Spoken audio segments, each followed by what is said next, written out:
CSEC and our CAPE students, right?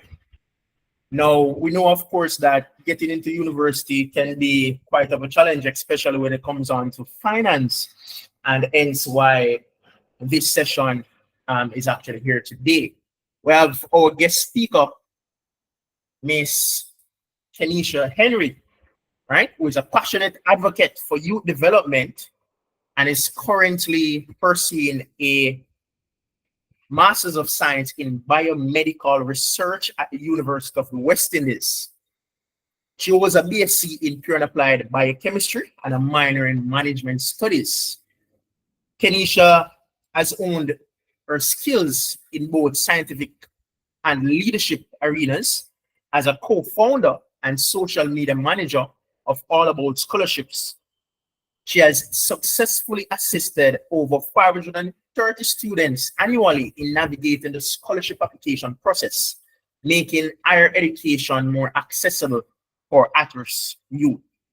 Additionally, in her role as resident advisor at the University of the West Indies, Kenisha orchestrated has orchestrated student development activities and provided guidance to over 65 final year students, fostering a supportive and enriching residential environment.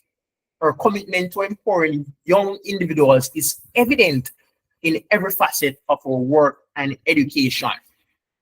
Students, let us welcome co-founder of All About Scholarships JA, Miss Kenisha Henry. The floor is yours.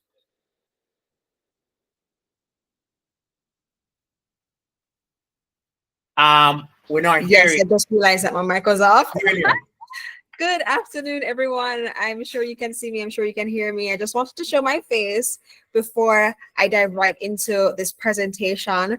And I encourage you guys to have questions. I encourage you to interact, especially close to the end of the presentation. I am so excited to be here. And I know you guys are so excited to grab the nuggets of knowledge that I'm about to share. We are in the height of scholarship season. It is June, it is summer, and I can tell you that there are over 50 scholarships that are open right now that you guys more than likely have access to. And I'm going to show you today, of course, how to navigate that world and how to land, of course, the one that is right for you. So big up the 62 and counting people who are in the room. And if you're feeling energetic today, and if you're ready for me to start the presentation, let me see you raise your hand. I have to wait, because if you guys don't already know, I'm not ready either. If you guys not ready, I don't already either. I can't go eat my Sunday dinner. Let's get the virtual vibe, man. All right, so 23 out of the 62 people alone. All right, cool. I'm talking to that 25, 26 people that rose their hands today. And, you know, I want to congratulate all of you who are in this space. Oh, thank you guys for raising your hands. You can put them down. Thank you so much. I want to thank you guys so much for coming. Persons who are willing to put themselves in spaces like this to get the knowledge they need are usually a step ahead of those who are too shy to even come to a session like this. It doesn't matter if you have never received a scholarship before. It doesn't matter if you're the first person in your entire family to even seek to go to university. Once you have that drive and once you have the knowledge and the tools to, you know, seek this out, I best believe that you will receive what God has issued out for you. I was the first person in my family to receive a full scholarship to go to university. I wasn't the first person in my family to go to university, but first person from my mother's womb, right? To go to university, but not my extended family. But I was the first person in my entire extended family that got a full scholarship. So it's not impossible, even if the odds are stacked against you. I'm telling you, ladies and gentlemen, all 74 of you in here on the Avoid Tech, and the fact that you're here, it means you're one step ahead of the people who are not here. So big up on yourself, and let's get right into this presentation. I'm a love talk. All right, so let me tell you guys about All About Scholarships. So my name is Kenisha Henry. I'm one of the co-founders of All About Scholarships, and here we have Delmar. He's my other co-founder, and we have Armani Gale. He's our Chief Operations Officer, and Chadwayne Clark. he's one of our lead ambassadors. Just a little bit about Delmar. He's a med student. His tuition is fully covered by scholarships. So med students in the chat, have no fear. We know what it's like to have, to pay all that money, and we have examples of people who have received scholarships that cover everything. So have no fear. I know that med students usually, in their moods when it's about time to start applying. But there's a way. Where there's a will, there's a way. Armani also is a med student who has scholarships that go towards his tuition. And Chadwayne, he's also a med student, but he's in Cuba. So if you have any med students here who are interested in going overseas, I know this is not just a session for med students. Every other student, I'm here for you. I just know that our med students from time to time, they, feel a little discouraged. So I want to just pat them on the back and let them know that they're in the right place today. So Chad, he does medicine in Cuba. We also have persons on our ambassador team or in our network who study in China, who study in Canada, medicine and all the other fields. And so we've got your back, ladies and gentlemen. So all about scholarships. We've been on TV, we've been on the radio, and for the past 4 years, we've been having sessions across Jamaica, but mostly online, to help students with the process of acquiring scholarships. Hold on. Give me a quick minute.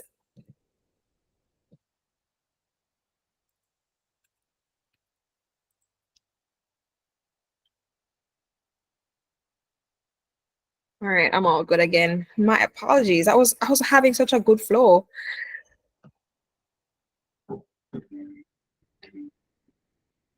All right, so All About Scholarships is a not just for profit organization in Kingston, Jamaica that aims to address the lack of access to reliable information and education financing for the higher education sector. So we assist students across the island with finding scholarships, applying for scholarships, and also preparing for scholarship interviews, as well as, we help them get education loans, and we help them with the J1 program and so forth. Like, that's all we do.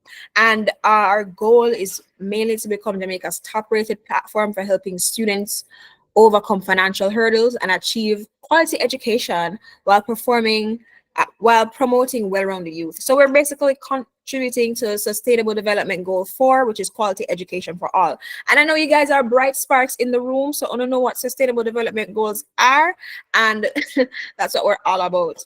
So let's jump right into it. Did I skip over a slide? Okay, so in today's presentation, as long as time permits, we'll be talking about everything from the first click, where to start or starting early, to all the way to interviews and so on.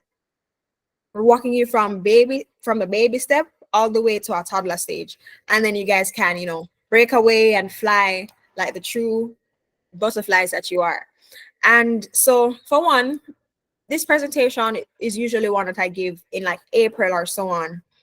And I usually say start early. And there might be 1 or 2 people in here who are in lower sixth form, who are in fifth form, and so on. And so this might still be early for you. But for a lot of persons here, you just might be in the middle of the application season. But you know what? You're still fine. You're still fine because a lot of scholarships are open. But for those of you who are starting a year in advance or so to look for scholarships for next year, it's important to start early because every scholarship has different rules and different deadlines, of course. And some even require submissions a year prior to starting university. It might feel like a lot of work, but it's worth it. The more scholarships you get, the less you have to worry about paying off loans after college. So the more information you have about scholarships, ladies and gentlemen, the better you put yourself into a position to apply for them. So starting early gives you the time to find more scholarships and have more options. And starting early allows you to have more time to prepare. The real question is, why not? And we'll go into exactly why having more time to prepare is essential. And it's not only because, having more time means you get to prepare a better application, but it also means if you're not meeting certain requirements ahead of the time, you'll have enough time to meet those. And I'll explain that later. So starting, where do you even start? How do you even start? You might come here today, you have a blank page, you have your notes app open and you don't know what to do. But ladies and gentlemen, I'd say the first step is to set goals that can be accomplished with the aid of a scholarship or a few scholarships, and let this serve as a motivation. So for example, you live in Westmoreland, but you don't want to go to U in Montego Bay. You want to go to U in Kingston. Okay, one goal is, okay, get accepted to UE in Kingston, Mona. And another goal would be to get a scholarship that covers my tuition of $300,000 or so, whatever undergrad tuition is right now. And I'll get another scholarship, or get a scholarship that provides enough money to cover not only tuition but also housing. I would just like to let you know that most scholarships provided by the different institutions are like 300,000, 400,000. So maybe you'll need two. And if you are fortunate enough to get like a Carreras scholarship, which is $1 million, you're good. You're Gucci and you don't have to worry about getting two. But I'll just let you guys know that from now. So that's one. Set your goals. Number two, I know persons take different approaches to things. The second step would be to get a book or a journal, or create a document, a Word doc, or I'd even say an Excel sheet or a Google Drive or something to record all the scholarships and their criteria. So you're not find them yet, but this is the first step. You're getting a book and you say, all right, this book is what I'm gonna use to write down every scholarship that I want to apply for. Back in my day, 2019, when I was looking for scholarships, I got a book, brand new book, and I dedicated one entire leaf to whatever that scholarship would require of me. So I wrote down all the criteria, all the documents I need, all the things I needed to get from teachers, etc., and so forth and so on. Some people, they don't necessarily need to do that. They create an Excel sheet, they put the name of the scholarship, the deadline, and the link, so that they don't have to write it down. They click the link and they go on the page and they see all of that anytime they need it. But that's just another thing. So you set your goals, you've allocate a place where you're gonna put all the information that you need, and then number three, with your expenses as a guide. So whatever your tuition is gonna cost or whatever your housing is gonna cost, you decide how many scholarships or how much scholarship or grant money you may need to cover this. So as I said before, tuition might be $400,000, housing might be $300,000. Okay, I need $700,000, and so you know that this is the amount that you need to cover. So where do I look? And I must say that my presentation is a little biased because I'm a UE student.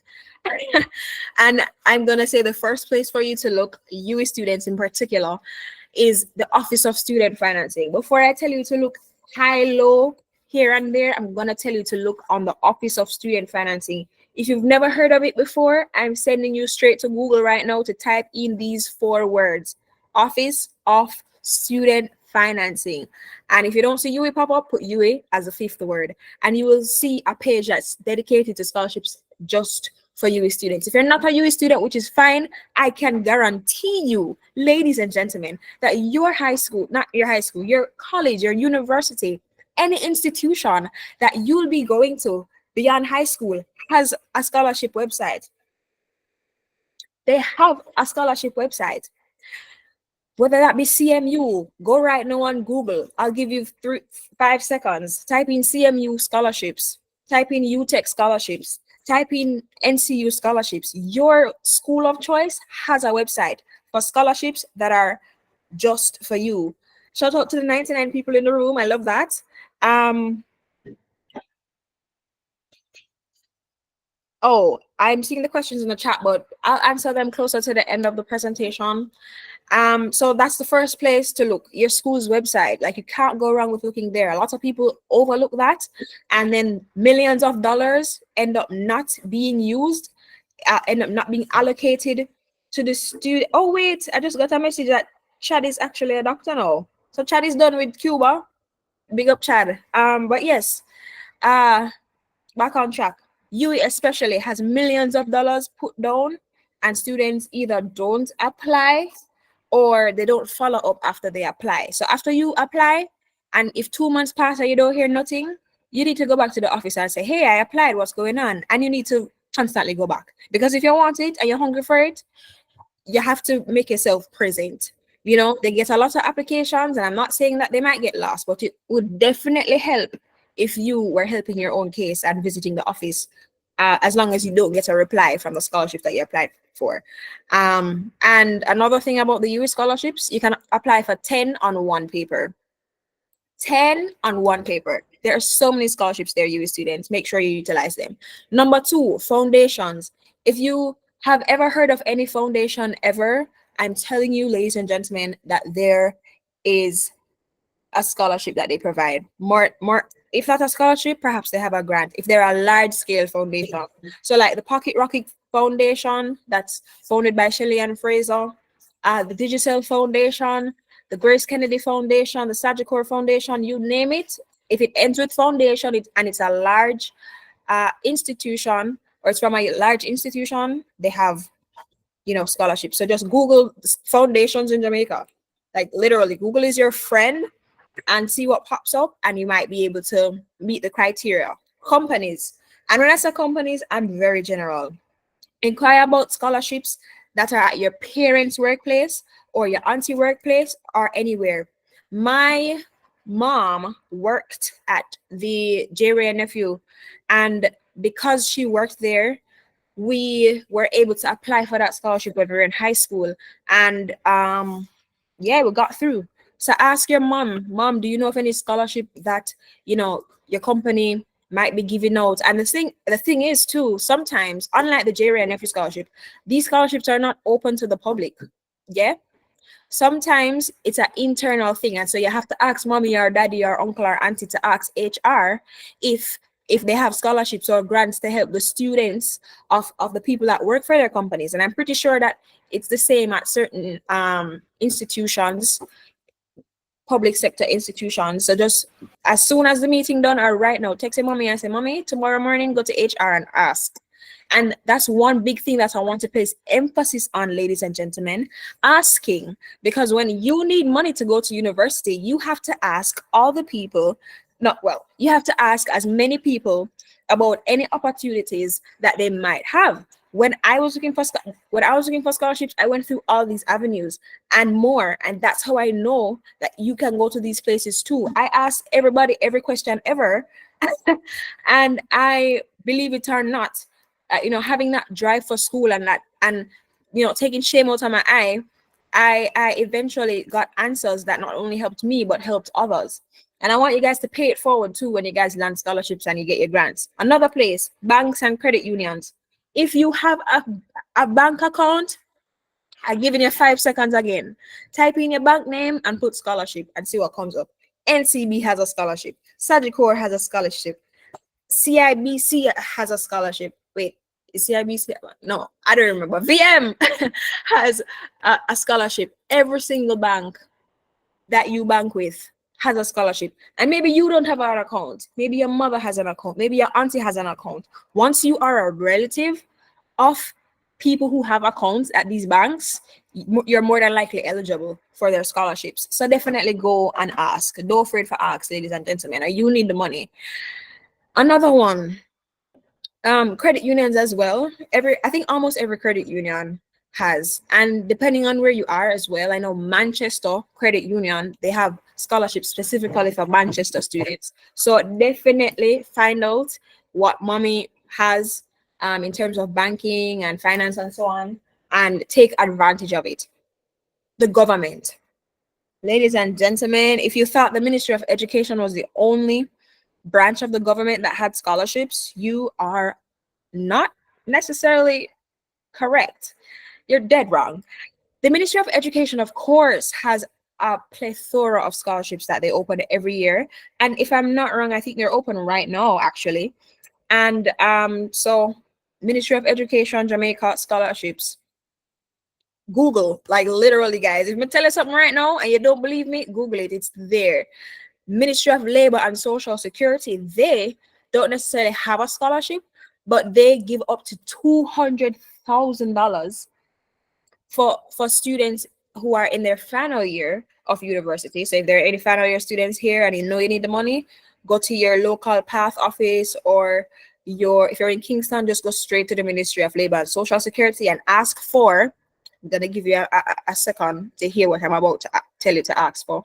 Ask for at the front desk the SIP grant. That's the Social Intervention Program Education Grant, SIP grant. So you can call the office or you can visit the office and ask about it. And they're open between, I think they're open now, and then they close and they open in October again, and then they close and then they open in January again. And I helped a good amount of students last semester to get that. And let me tell you, it might be a little lengthy process, but once you can prove that you really have the need, they will give you the money. They will. Also, the Ministry of Labor and Social Security, they give out path grants to university students at every university. And the Ministry of Finance, they also have scholarships, especially if you want to study overseas. In some like, they have scholarships for you to study in China, India, Serbia. Serbia is a country in Europe, and a lot of other places. Like, you can go on the Ministry of Finance, website, just type in Ministry of Finance scholarships on Google, and you can browse some of the foreign countries that they're letting you know that they will fund your education in. And one of the last places that I can tell you to look is in your community organizations. If you are in school and you're part of a club, you're in high school and you're part of 4A club, if you're in high school and you're a part of a lot of these clubs that extend beyond your high school, they link other schools and they're linked to major international organizations, chances are they have scholarships. My cousin, she went to UTech on a full ride for a 4-H scholarship for 4 years. 4 years. So don't underestimate the clubs that you join. Be intentional about them, of course, but also know that you can benefit from them. So ask your member of parliament as well. Your member of parliament every single year. You guys can take a screenshot of this, but I hope you're also writing down some of the stuff that I'm saying. Every single year, your member of parliament gets an allocation of 3 million Jamaican dollars to towards constituency development and like back to school projects, specifically for back to school stuff. And so it's still early on. Tomorrow morning, as 8 o'clock reach, or 9 o'clock, or whenever your member of parliament office open, call them, find the office, and it doesn't matter if you're JLP and your MP is PNP. That money is for you, for students who want to go back to school in September. It doesn't matter who you voted for, if you voted none at all. It is there for you. And every constituency does it differently. How they distribute it. Your member of parliament might launch a scholarship thing and say apply and send an essay, or you might just have to just write a letter and say, hey, I'm going to school in September, please give me some money because I'm in a bad space, and they'll write you a check. Well, you don't necessarily have to get it, because if the money run out, the money run out. That's why I'm telling you from June. You'll get a check and that will go towards your tuition, books, etc. And I want to also say that you cannot go there and request $3 million. The money is not just for one person. I have to make that disclaimer because I feel like some people will go do it. Don't do that. Go there and let your request be known. Let them know how much you need to cover for whatever. And then they will allocate what they can to help as many people as possible. And of course, if you go to certain high schools in Jamaica, you'll have an alumni body that might have scholarships. So ask your grade coordinator, ask your principal, your vice principal, or whoever you have access to see if your alum helps students who are looking to go beyond your high school. And same thing with UE, and also embassies. If you want to go study in their country, they might have scholarships. So in Germany, I know even though school is free, you might need that extra money to find an apartment, or you might need a money to eat food, or so on, until you sort out your working situation while you're a student there. And so China has the Chinese embassy has scholarship, the Japanese embassy has scholarships.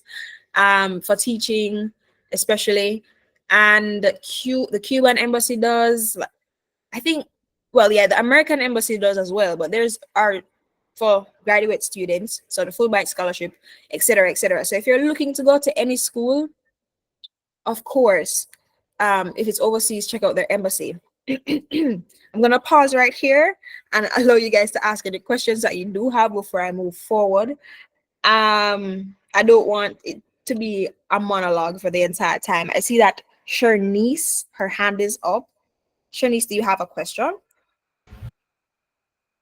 All right, let me try to open the microphones. Just a second here. All right, you guys can go ahead if you want to talk, or you can send a message. All right, I think Sharnice is up. That's Sharnice Joseph. So we're taking Sharnice Joseph first. All right, go ahead. Is Shernice with us? Sharnice. All right. All right, we have another hand up. Go ahead. Tit. Yeah, yeah, yeah. So that's not my real name. Yeah, but regardless, I was going to ask, like, if you want to, like, if you like already got into a university, like, basically, I got into UE, but it's at Trinidad. So I'm wondering if I could use like scholarships, like Jamaican scholarships, to pay for university for over there.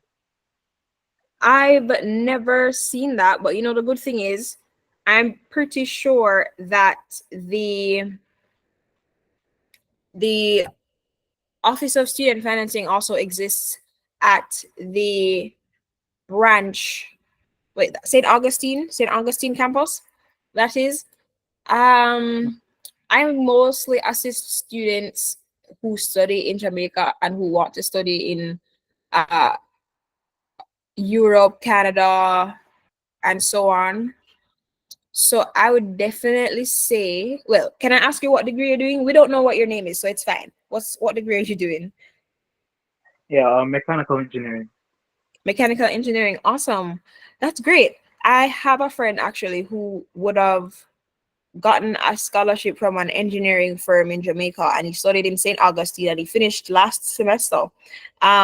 So you can reach out to a company if you know anybody that works at an engineering company, and you can let them know that, hey, you can sponsor my education, and then when I come back to Jamaica, I'm willing to work, X amount of years to, say thank you for your contribution to my education. If you're not aware of any firms, definitely send us an email. You see our email address later down, and I could possibly connect you with my friend's company that sponsored his education in St. Augustine. He's Jamaican. But from what I know, I'm pretty sure there's an Office of Student Financing there. And if not, Hi, you can excuse. definitely hold on, Charlize, give us a second.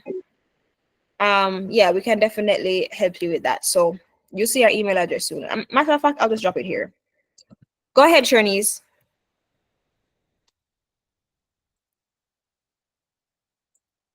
Hi, what I wanted to find out, right? Mhm. You did get scholarships once you do a degree? If you can get a scholarship once you're doing a degree, Yeah.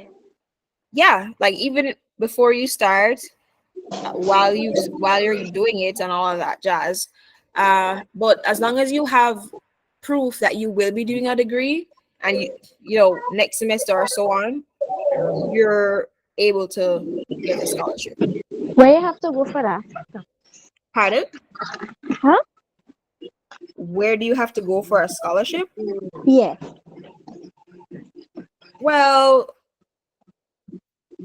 you know, you can take a screenshot of the screen, and that's what this session is all about. That's what we're talking about today. And so I would have gone through some of the places where you can look in this presentation, and I will continue to point you in the direction of some other places that you can look. But You have a direct contact or something? yeah, we help students get scholarships. Where it is? Where's the number? You can send us an email. I just dropped an email address in the chat a while ago. In the chat. Yes. Okay, because I tried getting a scholarship on somebody. Well, in Trinidad, it have the kind of some kind of B word scholarship you could go and get. I forget what it's called it. But they say you had to get like that for Cape students. Oh, okay. We can definitely chat about that. So shoot us an email and we'll dialogue with you. Thank you so much, Shanice. And I'll let you guys know when you can ask more questions. All right. So thank you guys so much for asking your questions. So here's some other places that you can look for scholarships, of course. You have social media pages. Again, take a screenshot so we can move really quickly. You have All About Scholarships JA, that's us. Scholarship Jamaica, JTech_MOE, that's Ministry of Education. And Youth Jamaica. Here are some other websites. We have allaboutscholarships.com, that's our website. And on that website, you can register. This is it. You can register, you can log in, and you can see the scholarships that are available right now. And it's the only website like this in Jamaica where you can, log in and you can see scholarships popping up. You can tailor your search and look for specific scholarships for whatever degree that you're doing. And oh wait, you guys not seeing what I'm showing you. And so yeah, you can. This is it.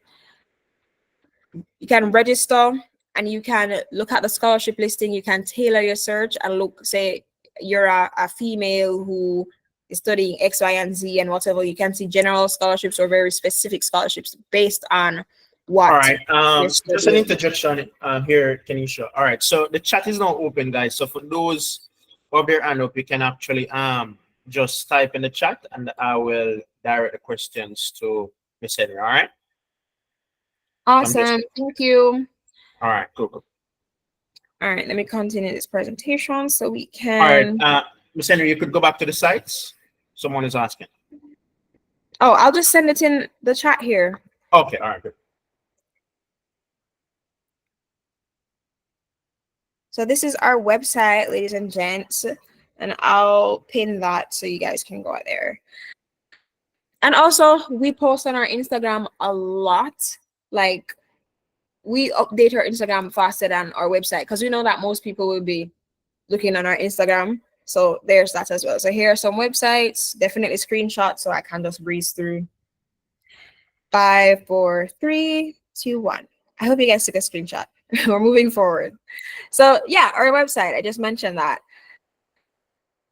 So another important thing. So I just told you guys where to look for scholarships. I told you your university website, your mother's company, your bank, this and that. So what's next? Okay, you have this long list of scholarships. You know all the names of the scholarships, but what's next? How can you make sure that the ones that you're gonna apply for are ones that you'll actually get? Because what if the scholarship is a netball scholarship for women between 19 and 25, and you're a footballer between 36 and 45? Like, it doesn't make sense to apply to that, right? So the next step after finding all of these would be to make sure you match the criteria. So each scholarship has a different list of criteria, and one, they'll more than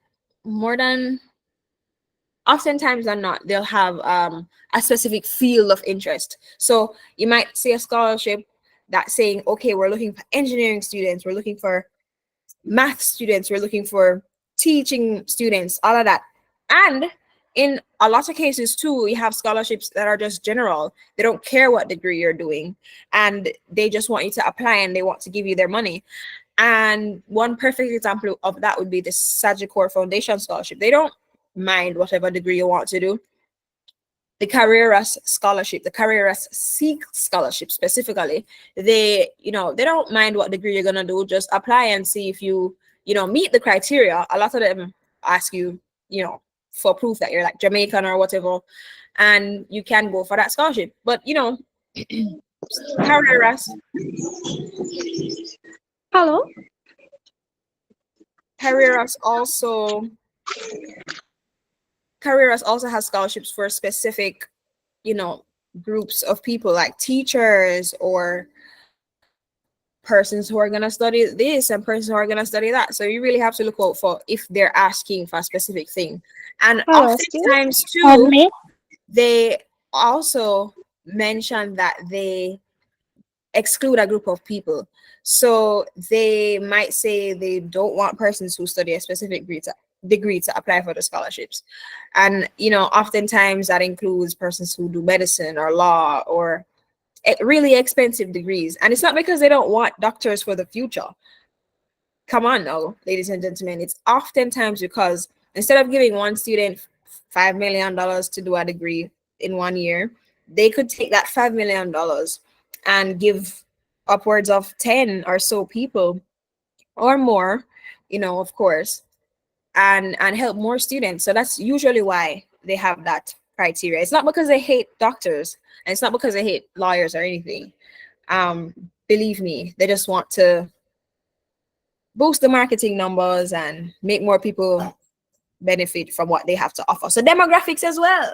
A lot of the scholarships that you will see, especially if you're in Jamaica, will say you must be a Jamaican national, especially the Ministry of Education scholarships, the Carrera scholarships. A lot of these things are want to give back to people in Jamaica. Nationality was the third point. And a lot of cases they might ask for people within a certain age range. A lot of these scholarships are saying they want people between 16 and 30, between 21 and 35, and so on, so on, so on. Or it might say this scholarship is specific for persons who live in Kingston and St. Andrew, Montego Bay, Manchester, St. Thomas. They have all these different things, and you have to make sure that you're actually living in these areas, or you're actually within that age range, or you're actually Jamaican, in order for you to meet the criteria and be considered, even barely considered, for the scholarships. Leadership qualities. A lot of them will say, do you have any leadership experience? Are you in clubs, etc. And financial needs, of course. Of course, we have merit-based scholarships and need-based scholarships. And merit-based scholarships are scholarships that you get because you're just really good at academics and you're shut up the place and you're doing really great.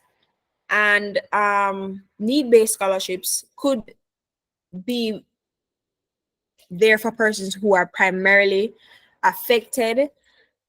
Well, their grades and so on might be primarily affected because of their financial situation. And I'm not saying you can't have one without the other. You can be so smart and you're shutting up the place and you're getting excellent grades and you also have the need.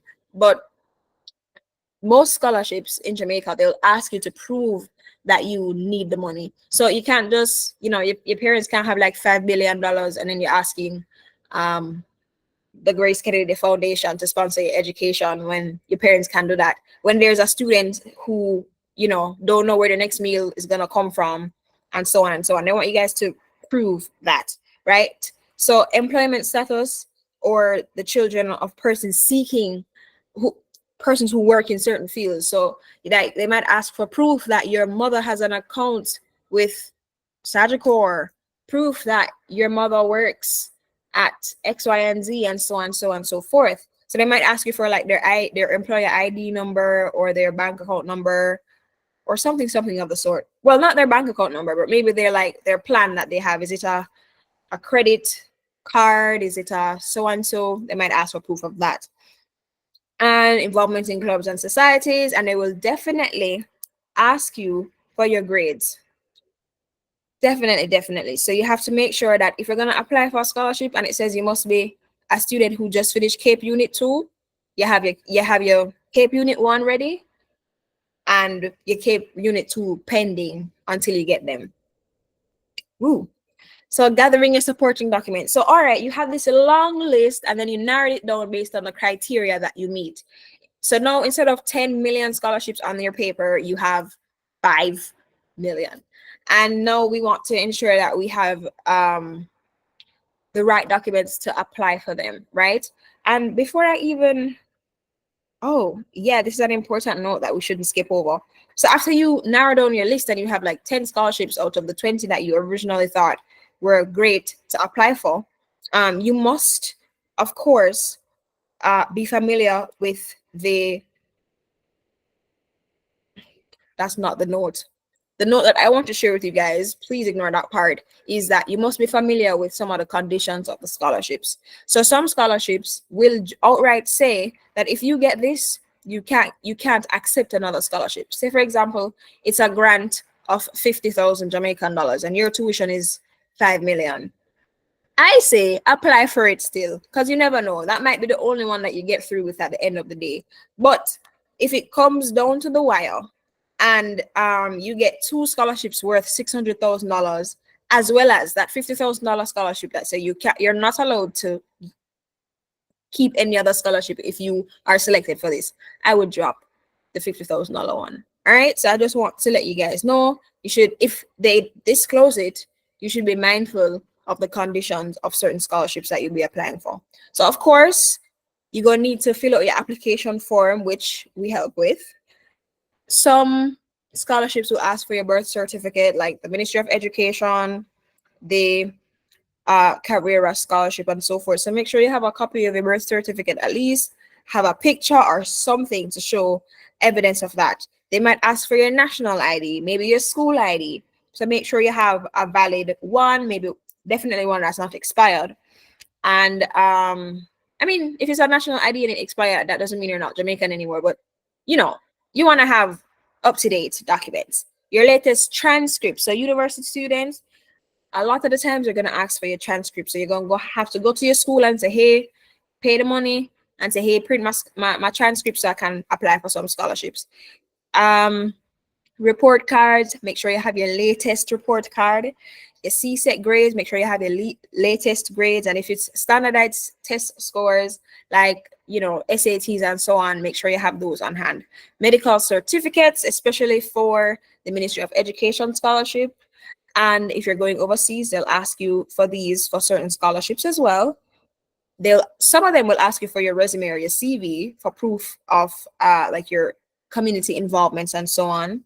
Some might ask for your passport size photo. I feel like a lot of them don't ask for that anymore because most of the applications are online and nobody really needs to know what you look like. You know that it's online. And evidence that you've been accepted into a university or that you've at least applied. So for students who are just about to start, this might be called your acceptance letter. Yeah, you need to show proof of that. Sometimes it really depends on the scholarship. So all this, you might not need all these documents for every single scholarship that you apply for, but these definitely overlap. And your status letter or your tuition letter, this proves that you are your tuition is going to be X amount and your housing is going to be Y amount, right? And then recommendation letters or references. And these, I don't know why I even put these at the bottom because these are so important. When you're applying for like the Grace Kennedy Foundation scholarship and all of that, they will reach out to your referees or the people who are writing your recommendations, and they'll ask them to write something on your behalf. Or in some cases, the scholarship will ask you to get those and you need to deliver it to them. When you're getting a reference or a recommendation, make sure the person knows who you are. I'll say that again. When you're asking somebody to write a recommendation for you, make sure the person knows who you are.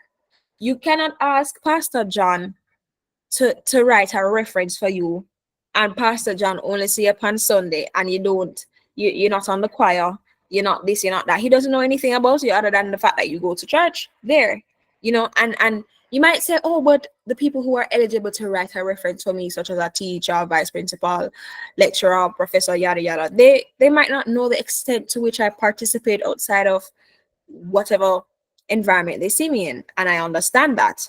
I would say let's say he's an altar boy. I would say let them know what you do. So you can say, hey pastor, write me a scholarship for the Grace Kennedy Foundation. Write me a reference for the Grace Kennedy Foundation scholarship. Here are some of the things that I do. I volunteer every Saturday with the Food for the Poor. I build houses. I've gone to Colombia to refurbish, solve world hunger or something. Let them know what you do, but make sure it's the truth, because they're writing to a reputable institution on your behalf. So it's not a bad thing to do to let these people know of what your accomplishments are, what your going in and going out are that improve your application. So Kalara said volunteerism is important, so always be quick to volunteer with various organizations or school activities. Aim to go for leadership positions in these organizations. Yes, yes, yes, yes. Because as much as they want, the scholarships want to help persons who have good grades and who really need the money, they also want to know that you're not just a bookworm. Like, yes, nothing wrong with that, but they want to know that you will give back to Jamaica. You're not gonna just dip after you get your degree and vanish and not contribute to Jamaica. You are an investment. They are looking at you as like a stock or something, and they're saying, okay, this person is worthy of my money, because when they're done, they're gonna make a valuable contribution to society. And the way you can prove that no is by volunteering, it's by being a part of clubs and all of that, being involved, engaged with society and having, that contribution. So make sure the people know you, or you can at least give them some details about your life. I beg. And of course, the most important thing is a scholarship essay or your personal statement. Correct me if I'm wrong, but I doubt I am. There's no Jamaican scholarship, none, that will not require you to have a scholarship essay. They're not gonna say, "Oh, give us your documents and your recommendation letter and whatever, whatever, and then we'll decide if you should get the money." No, they're gonna ask you to write a scholarship essay saying why you should get this. Jamar, back in your time, you never have to write like a small thing that say, "I need this money because so and so." Yeah, man, really? Back in your time, Jamar, when was that? 2020? Oh, well, Jamar, right now, there are Office of Student Financing. There are Office of Student Financing scholarships that require essays. There are, because if you're applying for all 10, chances are at least 2 out of the 10 are gonna say, "Why do you need this money?" and all of that jazz. Them I got asked. Them I got asked. So I'm glad that you never had to. But right now, how it look based on what I've been seeing, every scholarship asks for it, unless they're special. In those cases, you'd be blessed. But yeah, man, they go ask why you need this money. Tell us about your story. Why are you doing your degree? Something, some variation of that, and you must be able to, in like 300 to 500 words, state why. And some scholarship essays go up to 1,000 words, but the range is usually 300 to 500. This is a funny looking square, but yes. So only the best, ladies and gentlemen. When you're writing, I would have said some of this already, but for your essays or your personal statements that I'm continuing on, make sure they're well written, right? And some of us here might not be the strongest writers, and that's why we need to reach out to our professors.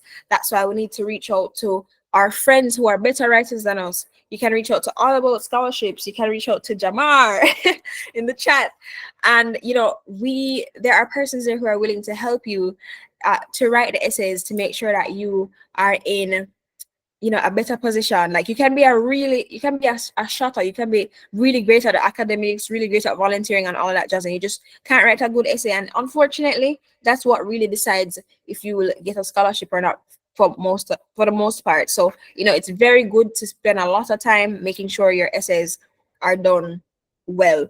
Make sure they're grammatically correct and have substance. Make sure it's a masterpiece that screams you. Yeah, so it's not something I can grab off a chat GPT, ladies and gentlemen. I got pausing now. I'm pausing right now for call out some of you guys. Deron said it. AI. I'm calling out some of you guys can't use and they It's the can't use new it. thing now. And they can't use it. Best believe that the all these foundations that can give out millions of dollars every year. Why Daniela did we laugh, Daniel? See? These corporations, these institutions that can give out millions of dollars to you, they have access to software that can detect AI. And if you are so brazen as to present plagiarized work, because AI work, it's obviously not yours, they're gonna see that you're a liar. They can't invest in somebody that can't write a piece of a piece of work from their own head, or at least not from AI. And I'm not saying you can't use AI to like see an outline of like how to improve your essay. You can. I'm not against using it for like making an outline, but I'm completely against you putting in some information in Chat GPT and then asking Chat GPT to write your essay based on the information that you just put in. They're not gonna find it out, and they're not gonna give you the scholarship. And specifically Grace, I don't know of any scholarship right now that has it. Grace has a part on the application that says I verify that I have not used AI to help write this thing or whatever, something of the sort. And if you click that and then they run that through whatever system they have, and it's 100% AI, 50% AI, your chances are dashed. You might as well never bother apply. So don't put in all this effort and then throw away your chances with an AI essay. So I'm coming for you guys. Don't do that. And Kalia, even if you run it through a humanizer, I mark students' papers, and I can tell when something has passed through Chat GPT and passed through a humanizer. You can't tell, but as somebody who reads like 400 student assignments per semester, I can tell. I can tell. Tyler, I can't even say how I can tell. You can just you just know. You just know. And I also have the software to help me detect it. And that's all I'm gonna say. Yeah, don't do it, guys. Don't dash your chances.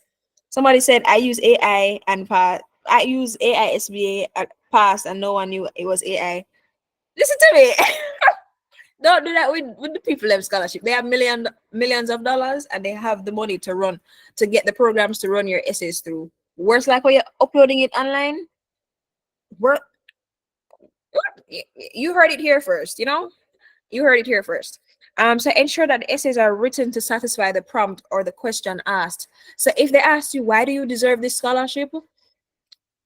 They don't necessarily want to hear that in 10 years ago, your apple tree fell down and it killed your dog, and some sub story of that sort. And I'm not saying you guys shouldn't talk your story. I'm not. I'm just saying your entire essay shouldn't be about that time the tree dropped down on your dog and you missed the point of what they're asking you.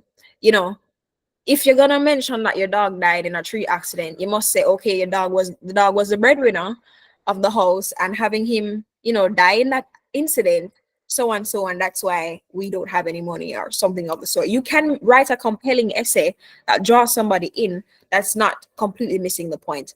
And of course, depending on the contents of the essay, it can be reused. So sometimes you'll write one scholarship essay and it might ask you a similar question. Another scholarship might ask you a similar question, and you can take out paragraph 1, change it up from another essay, and so on, alter it and use it for another one. And I'm not saying you should use one essay for everything, because no two prompts are the same, no two institutions are the same, and especially if you're going for a very committed scholarship, you're going to want to do research on the foundation or whatever, and make sure that you're the kind of person you're looking for. Another tip when writing your essay is reach out to past recipients of the scholarship. Yeah. And of course, you can reach out to all about scholarships and stuff like that. But go look up the scholarship, and you can say, okay, in 2023, Jada Pinkett from Trelawney won this scholarship. And you can go find her on LinkedIn, you can go find her on Instagram, find her on Facebook or whatever, TikTok. Well, maybe not TikTok, but like find her, send her a link. I mean, not a link. What do you guys call that? Follow her, and whatever the app needs for you to connect with the person, do that. And 9 times out of 10, these scholarship recipients are so willing to assist other students, because them already have it. You can't take it from them, and them the bad mind, them already have it. Like they're in the position, they're Gucci, and they will assist. So yeah, man, reach out to them. Another thing, sometimes scholarships might ask you to certify your documents. So you're like, what is certifying your documents? I remember when I saw this for the first time, and I was like, what on earth do these people even mean? What is certifying a document? But it's basically getting it stamped or signed by a JP or a minister of religion, anybody that would have a stamp or and they're in like they're from a reputable organization, and they're, so and so. But oftentimes they the scholarship provider will let you know the kind of people that they're looking for to certify your document. So it has to be stamped and signed. And you can scan the documents and save them as well. For resumes, ensure that it's updated, ensure that it's tailored to the scholarship you're applying for and not for employment. Unless the employment was like something that helps in that situation. But like, let's say, for example, you're applying to a Berger Paints scholarship. You don't necessarily want to put that you and Berger Paint Scholarship, they're looking for people who love to volunteer and who love to do this and that. If you have experience in whatever they're looking for, put that on it. They don't necessarily want to know that you worked at a taco shop in 2018, unless that's how you gain money to go back to school or something of the sort. Just like not any random information that you throw on your resume, ladies and gentlemen. And of course, you can get recommendations and references from JPs, principals, education officers, your principal, your VP, your lecturer, like anybody who's in a position of authority that knows you. It can be like a superintendent at a police station and all of that jazz. And they must know you typically for 1 to 2 years. And these aren't just the only persons that can write your reference. Some scholarships will also indicate who they want to get the reference from. And yeah, as I said before, ensure it's personal, not generic, because I want to point out this other thing. A lot of times, your VP or whoever will get 10 students coming and saying, can you write me a reference for this specific scholarship? Like 10 of you guys from our school might be applying for a scholarship, and they might just copy and paste the same reference and just change the name. So everybody have the same thing word for word. It's just that the names have changed, and that's not a good look. It's not. Um, Tony, and can you drop your question in the chat? I really would love to, speed through this. JP's pastors, lawyers, principal. Yes, Ashley. I love Quillbot and Grammarly. Hi, Darian. How do you provide proof that you're in need of financial assistance? Well, you can use your essay to do that. And of course, if they ask for any additional, so in your essay, you can say, oh, my mom is unemployed, my dad was in an accident, he's unemployed, yada, yada. Just explain your situation in your essay. If they ask for anything additional, like your parents' last paycheck or something of the sort, I've seen a scholarship do that before. They don't ask for that quite often, but they might ask for like, what's your annual household income and all of that, and you can put that there, for sure.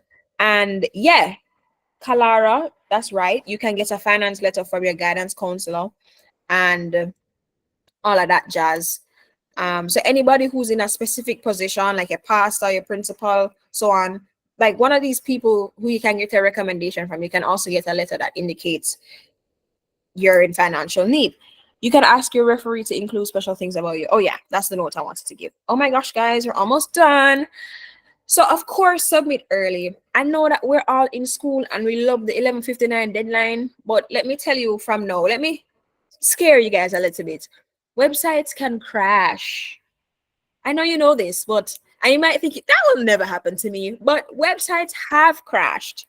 I believe, if my memory serves me correctly, I'm not gonna call it the scholarship name, but there's a specific scholarship that receives a lot of applications every year, and their website has crashed in the past, and they had to extend the deadline by another week because everybody waited till 11:59, and when 11:59 came, it was overloaded, and thousands of people trying to submit at 11:59 will crash our website. Okay, don't do that.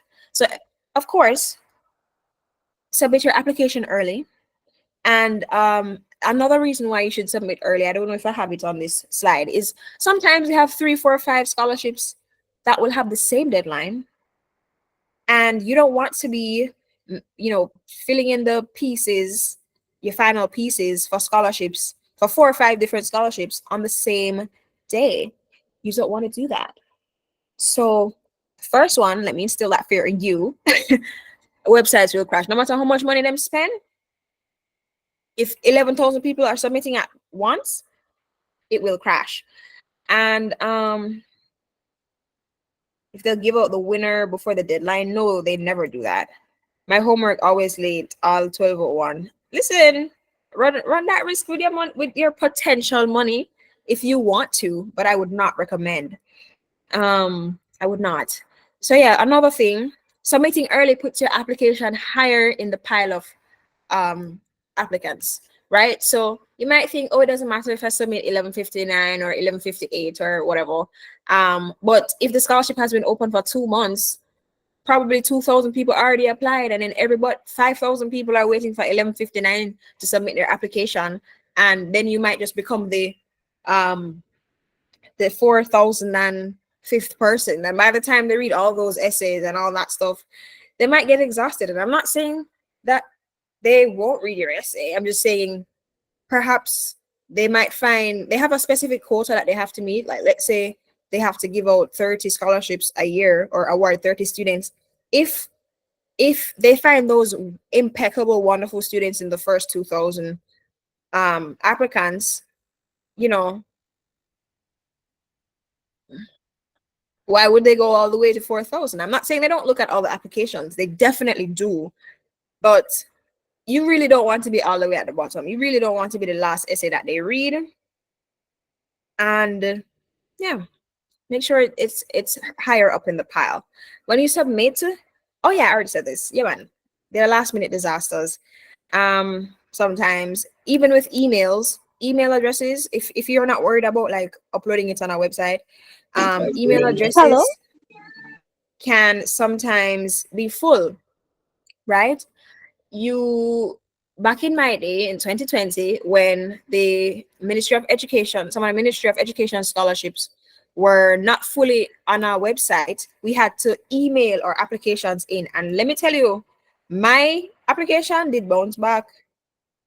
My application bounced right back because I waited too long and the inbox was full and it bounced right back. And at that time, they did not extend the deadline and I got left behind.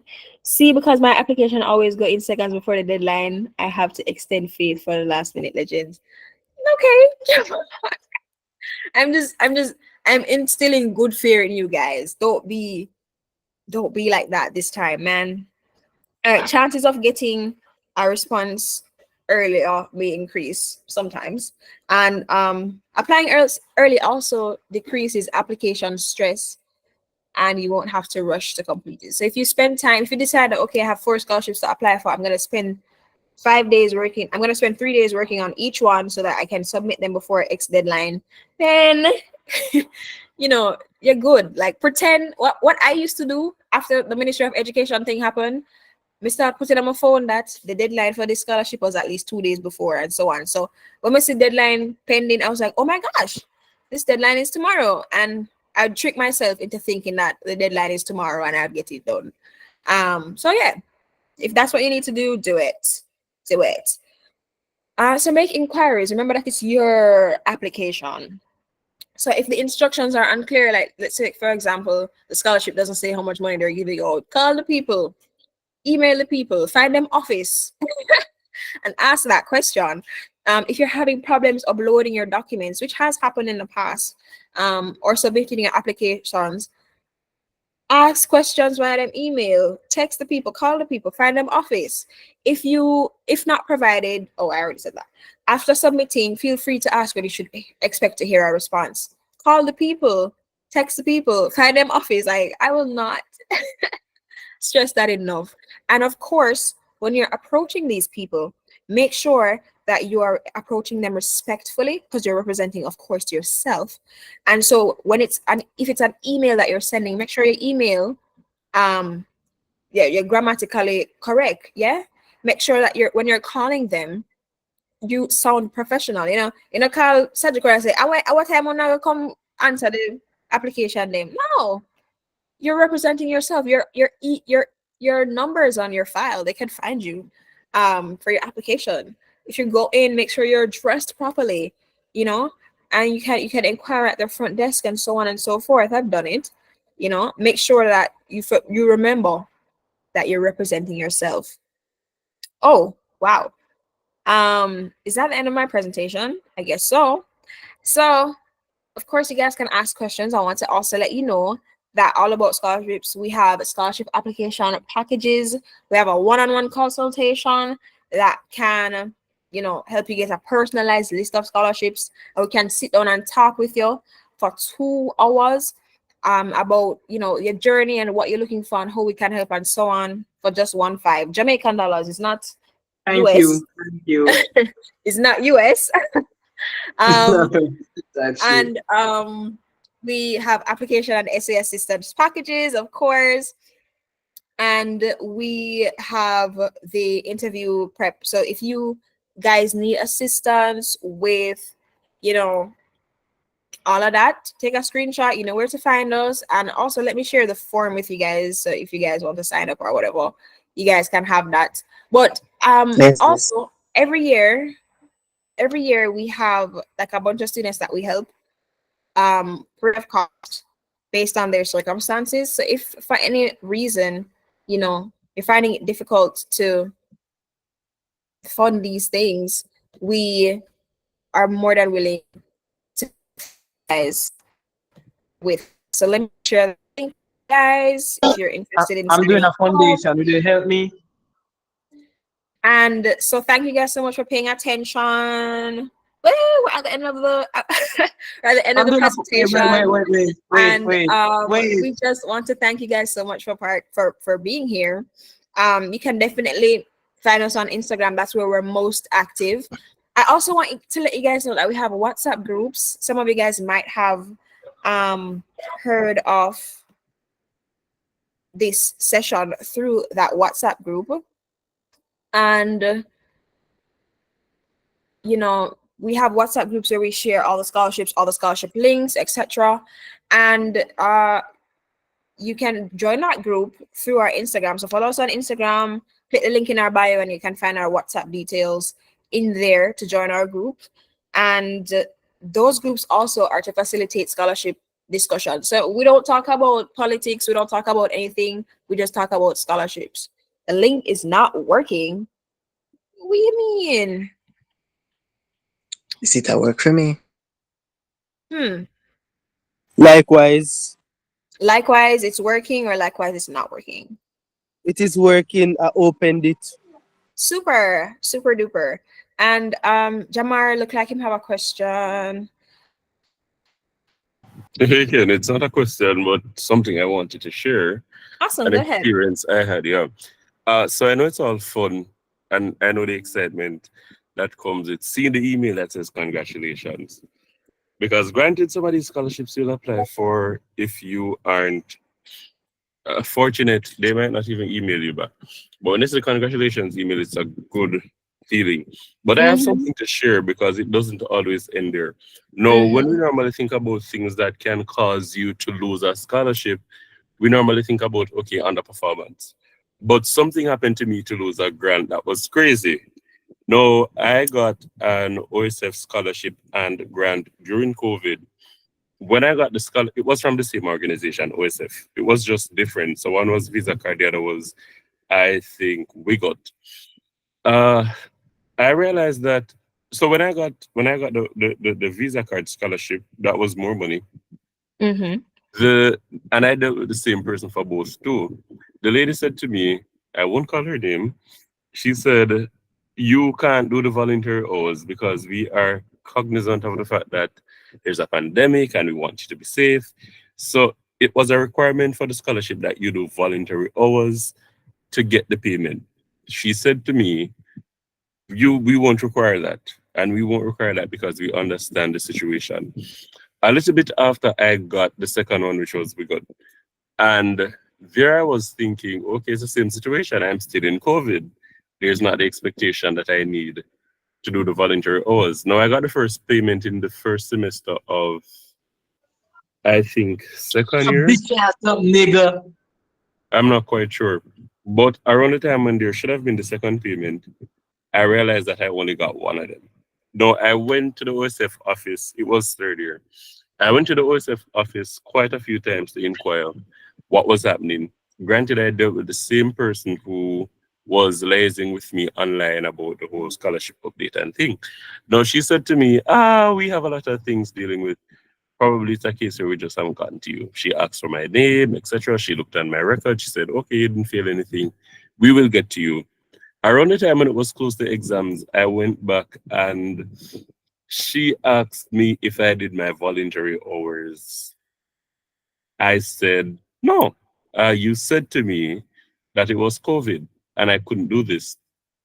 And she said to me, say, for Visa card, but for Wigot, it is a requirement. And she has shown me the HIPAA document. And I'm like, this is crazy. I've been coming here nearly 3 months asking and XYZ.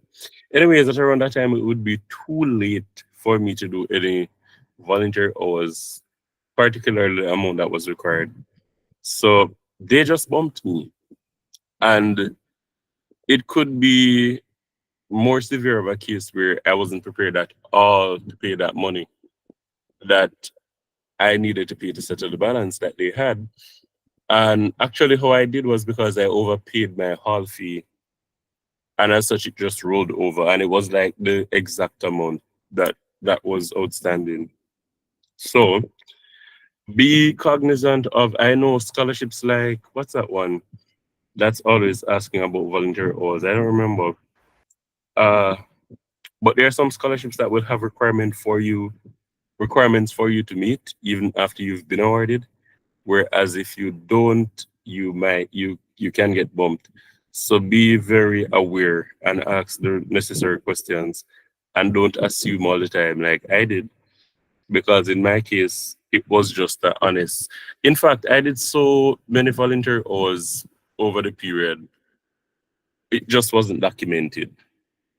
And as such, I could have been in a very unfortunate situation.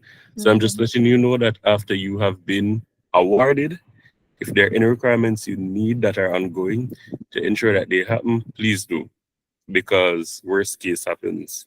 Yeah, that is so true. But God was good. God was good. Mhm. So I'm glad you have a good end to your story.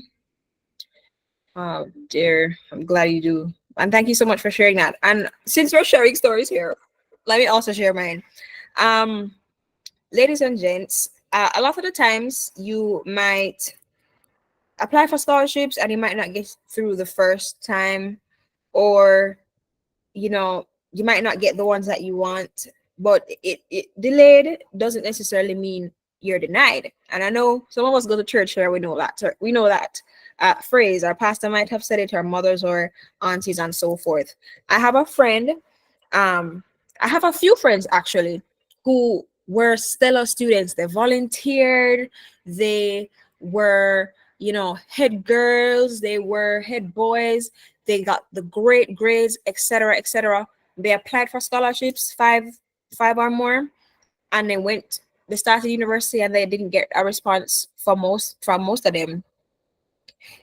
See, even Jamar, he said he applied for 10 and he didn't get back a response from most of them. And even in my situation, when I applied for well over 10 too. I think I applied for 17, right? And I got a response from one.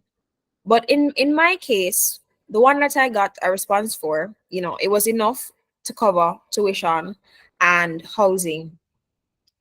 But I would have had friends who never got any response at all in their first year. But you know what? They never let that phase them.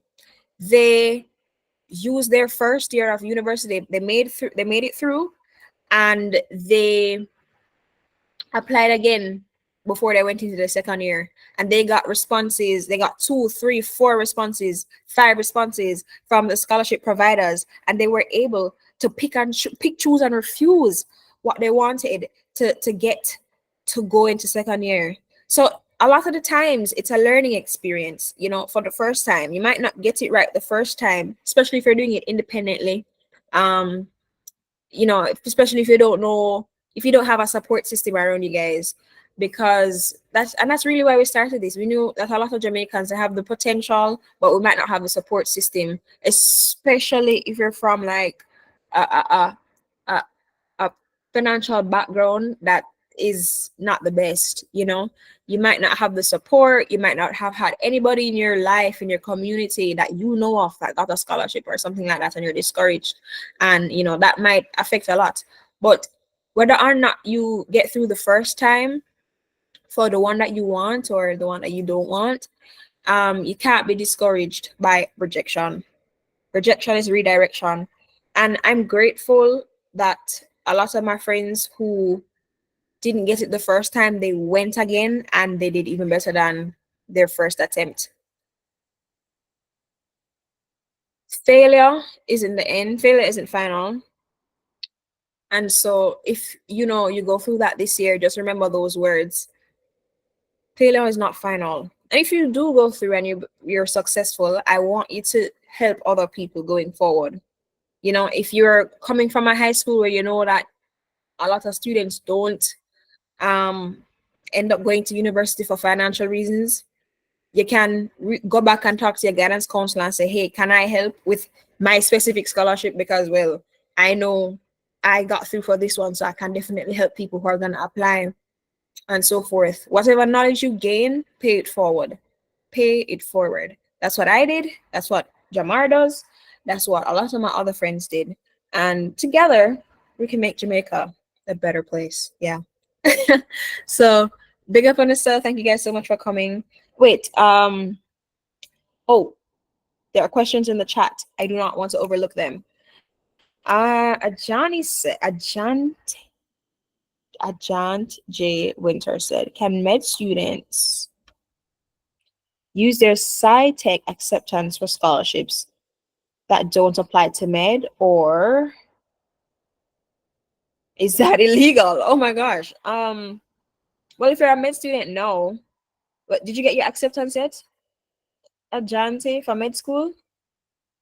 I've never heard of anybody doing that before, because if you plan to do a degree in SciTech and you present your SciTech thing to them, then they would expect you to do a degree in SciTech. But if you are gonna get if you get your med acceptance later on, I'm not quite sure if you can adjust your degree status. I'm not quite sure. Jamar said the question is for the trainees. Isn't the education free? Da, da, da. I wish that college was free, not gonna lie. A lot of the info they teach in college is online, but you have to pay for the degree itself. Go ahead, Jamar. Right. This is for winter. I'm aware that there are some scholarships that will say you can't use it for another program that you weren't accepted for. So I know OSF, if they're giving you a scholarship for a particular program, it can't be transferred to another at all. I'm not right. But ethically, I'm just looking at the question, and I don't think that is something that would work. Yeah, I agree. Mm. Do you know any scholarships for part-time students, SciTech, Anna? That's a good question. Most of the times the scholarships ask for you to be a full-time registered student at the institution. So if you can, well, I'd say you should look around, check out the scholarships that we've posted on our Instagram, and check out our website and see if you can find any. But they usually specify. If you go to UA, definitely check out the Office of Student Financing and see if you can. There's a section on Office of Student Financing. I think Jamar should probably do. Jamar, you should collaborate with Office of Student Financing or something and do a presentation on on their scholarships, because they have like a whole their system is completely different. But yeah, man, check out them and look at the SciTech section and see if they have any. Selena, if the acceptance is conditional in the sense that they're waiting for your other unit CAPE, can an email showing that the acceptance was conditionally approved prove that you are actually going to attend university? If all you have is a conditional acceptance, I would say definitely show that. Definitely. What does UE? And I'm pretty sure there's also a document attached to that email that you can share. So it wouldn't just be the email, but also that document with UE's header on it. Tony and Francis, do you have to get a physical acceptance letter? Because I realize that a lot of them don't like the email acceptance letters as they prefer something signed. Quick question, Tony. In your email from Yui that says you've been accepted so and so, is there an attachment? Is there an attached acceptance letter? I genuinely remember back in my day they had that. It's not you, it's UTech, and they don't normally have any attachments. They just send you an email. Oh, oh, I completely understand why they wouldn't want that. So I'd say reach out to admissions at UTech, so call them, visit the office and so on, and explain the situation and see if you can get a letter from admissions. All right, thank you. But if Feel all like else, they want to charge money though. maybe, maybe, but if all else fails and you can't get that, just roll with the letter. I mean, the email, sorry, because that's what you have. Thank you very much. You're welcome. Megan, for instance, you get 4 scholarships. Can these scholarships pay for your 4 years of college, or do you have to keep applying yearly? Firstly, Megan, I definitely say when you get your scholarships, read the contracts that you're gonna get, because some are gonna say you can't get this scholarship and like 3 other scholarships. Example, if you get the NCB Foundation scholarship, their condition is you can't accept another scholarship if the NCB Foundation scholarship meets all your financial needs. Um,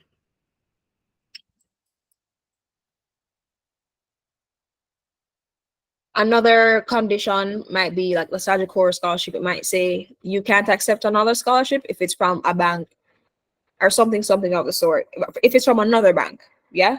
If it's from a competing bank, um, and something of the sort. So that I want to say that first, and then the third thing I want to say to fully answer your question is some scholarships ask you to reapply every year.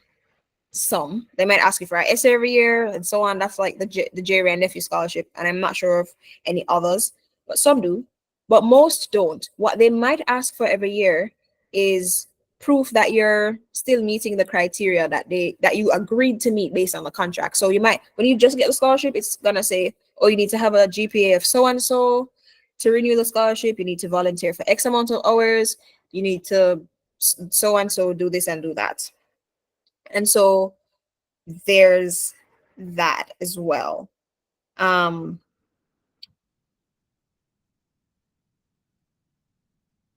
so it depends on the scholarship, and also take note of the first and second things that I said. Know any scholarships for second year students? Ashley, yes, but you know, be more specific because it depends on also the degree that you're doing. It's like I don't think there's any scholarship out there that's just for second year students. It depends on the degree that you're doing. You can't just get a general scholarship that's for all students. Um, and it also depends on like your GPA and so on. Shari Smith, not really related to scholarships. I recall you saying that there's a med student. Oh, yeah, I sent a message to him, Shari.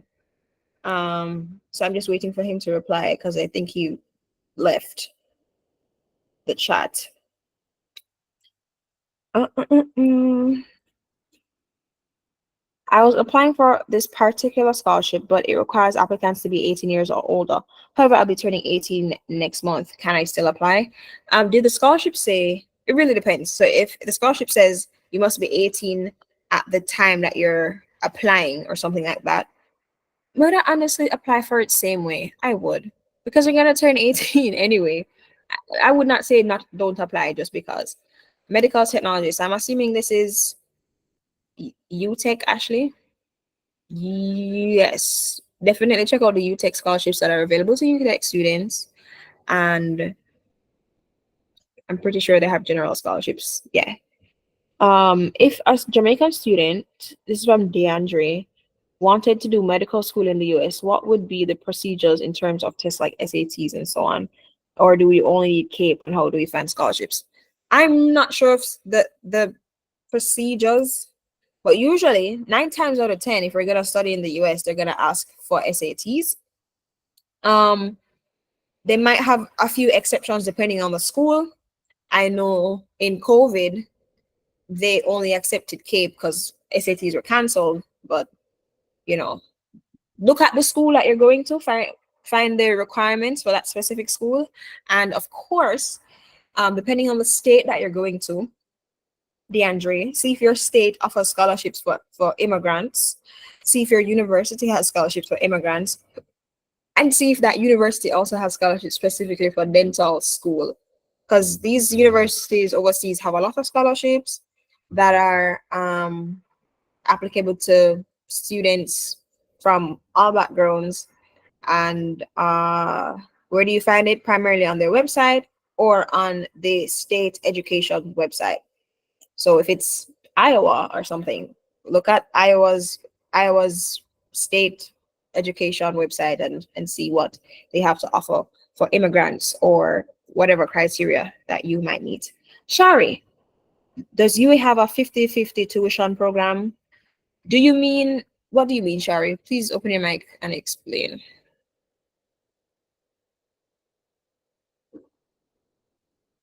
All right, I'll wait for Shari to explain 50-50 tuition program. Richard, can you suggest any full scholarships other than the MOE scholarships for someone pursuing? Oh yeah, I answered that one. The NCB Foundation scholarships are specifically for persons doing business and sciences such as, well, tech sciences such as computer science, software engineering, yeah, etc. Number one, potato.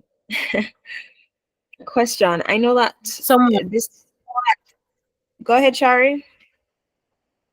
all right, I heard a past student saying that they were allowed to pay 50% of their tuition and the school would pay 50%. So I'm not sure how it is. I just heard about that. So I was asking for clarification or asking if anyone else knows about it. Which school? UA? Wait, yeah, you said UA. I Yes, think you. I think you need to definitely ask that person about more details. Did they get a scholarship? A 50% scholarship? Yeah. Well, they got no, they it wasn't them. They got full scholarship, but someone told them. So I just wanted more information because I'm honestly not sure.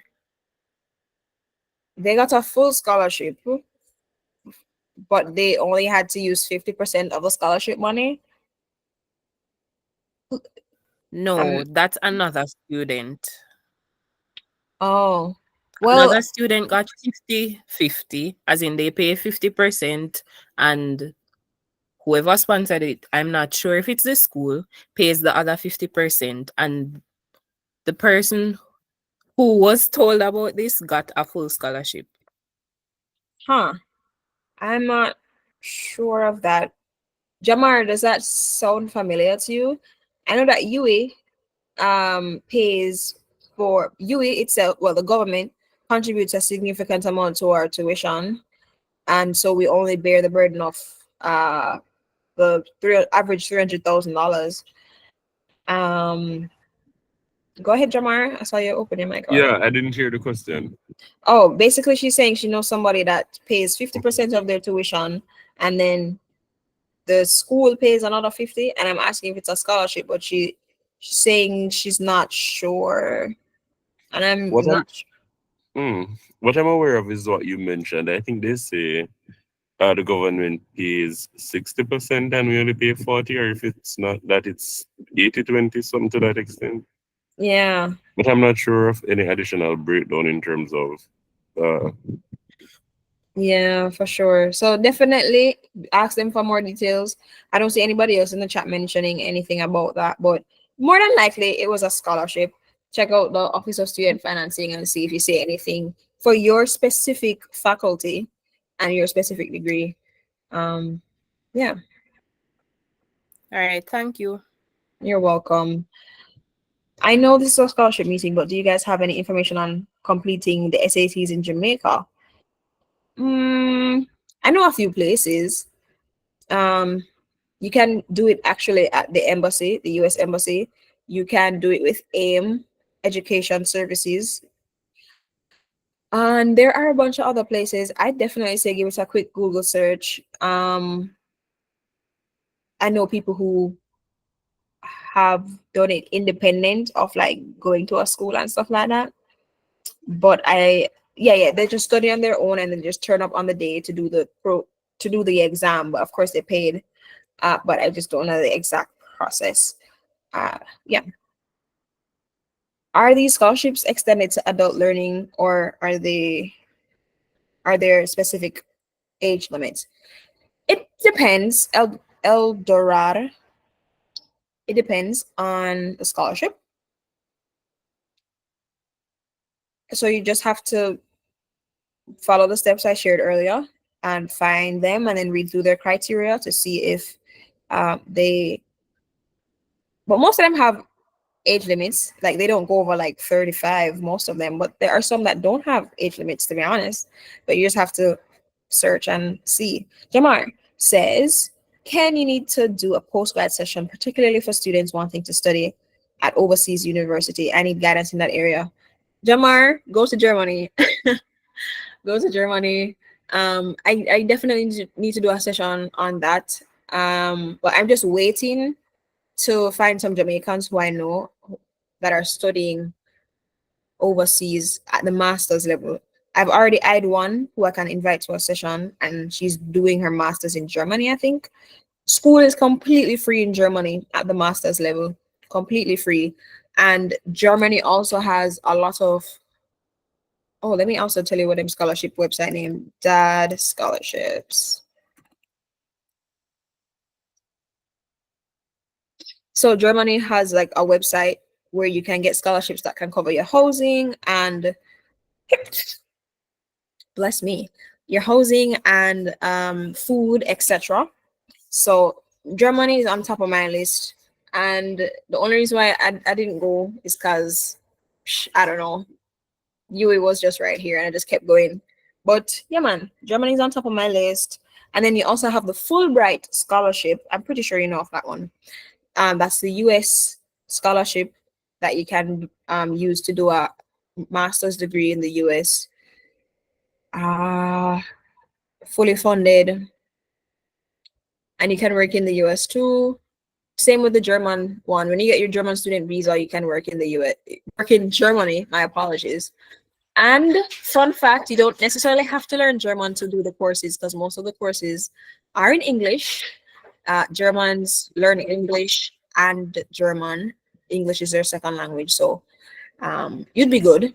It would be nice if you learned German though, but most of the courses, I've done my research. I was prepared to leave and go study in Germany, but I just chose the easier path, to be honest.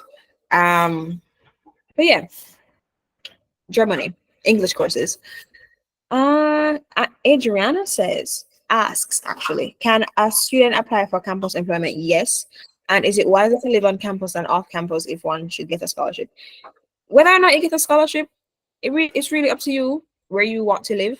I would say it's safer to live on campus, but I've never lived off campus, so I can't give that perspective of someone who lives off campus. Living on campus is very beneficial though, for like, school spirit, house spirit, and just overall student development.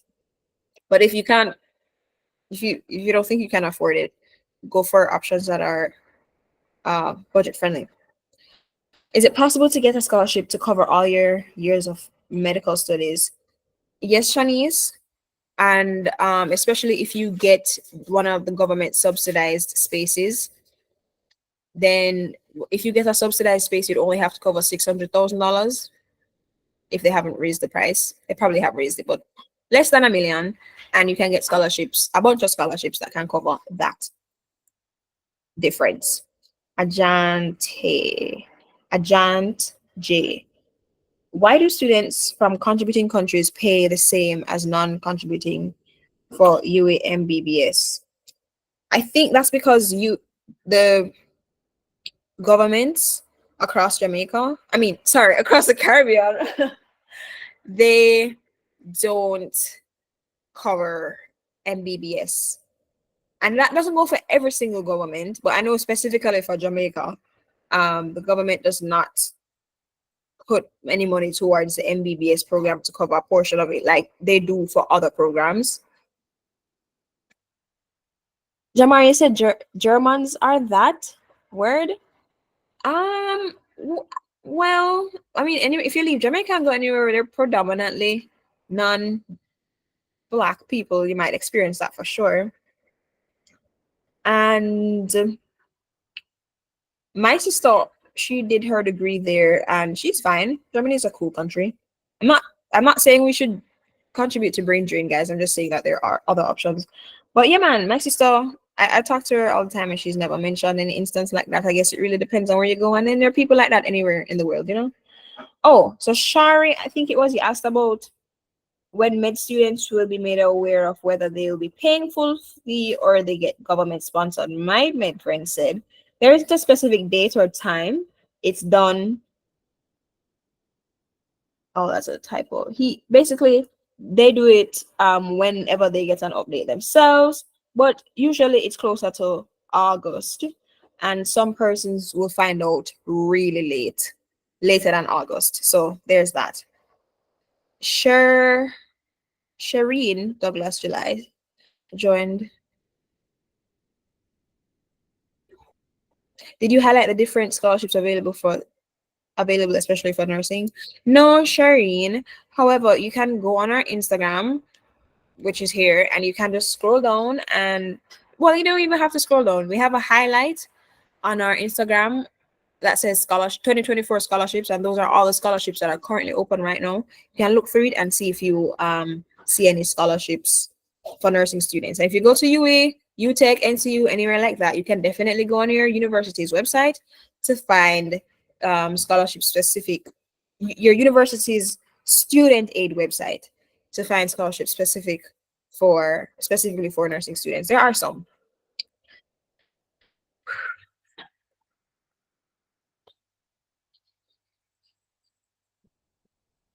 Okay. All right, Grammar, I see your message. Daniel Freeman. I think I lost the first part of your. Oh no, there it is. Neurosurgery? No, not that I can think of, but there are general scholarships that apply to, that students in med can apply to. Kingston traffic is crazy. That's all I can say. How spirit can get very spiritual. Be mindful. Yeah, that's true.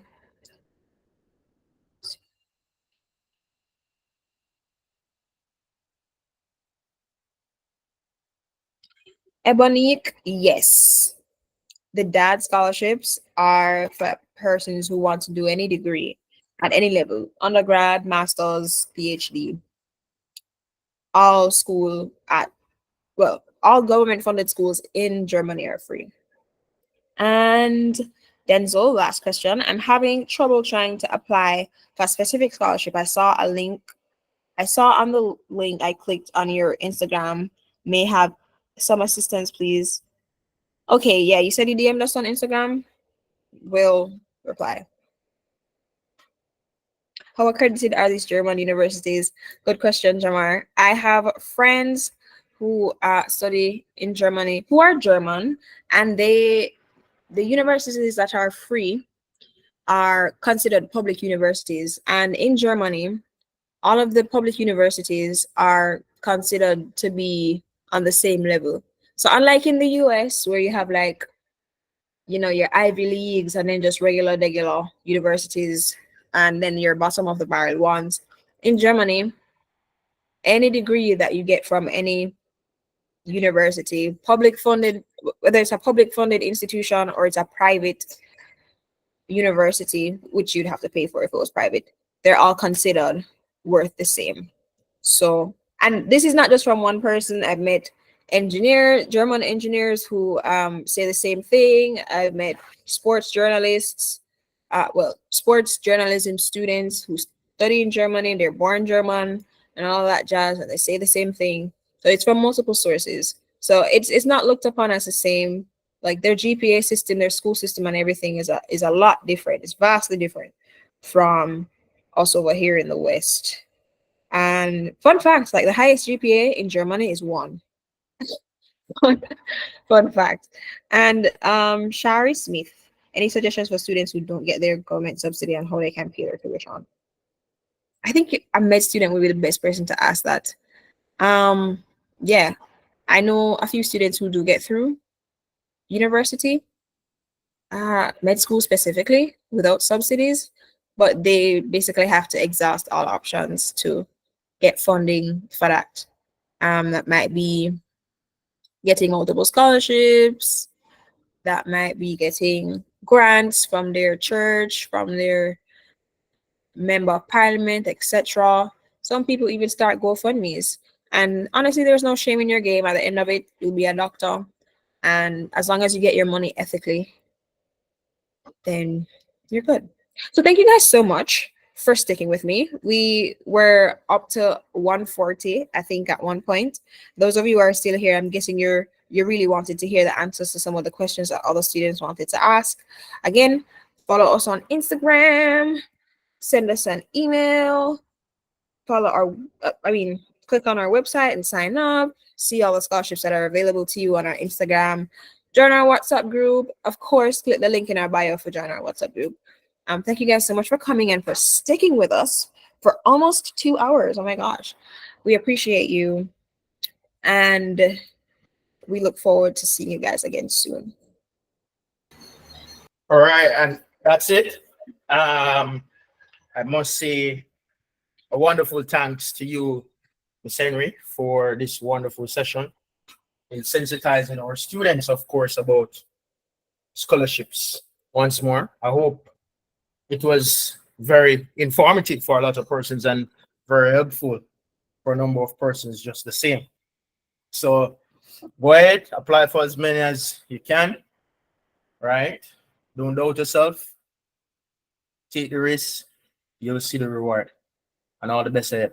All right, guys? Yeah, I believe in you guys, and thank you so much for being here. Yeah, man. All right. Take care, everyone.